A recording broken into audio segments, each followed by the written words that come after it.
শরীফে লাঠিচার্জ হয়েছে, বোমচার্জ হচ্ছে, দাদা পীরের দরবারের ইজ্জত নষ্ট হয়েছে না হয়নি?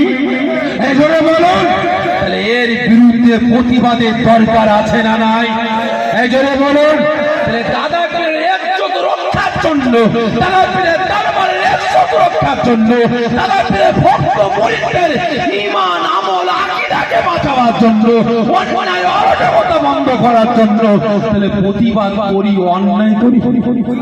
এই জন্য বলবেন অন্যায় করি। আজকে প্রতিবাদ করছি, আমার নামে একটা তকমা লাগাচ্ছে, আমি নাকি কোনো পার্টির দালাল হয়ে গেছি। ঠিক না বেটা?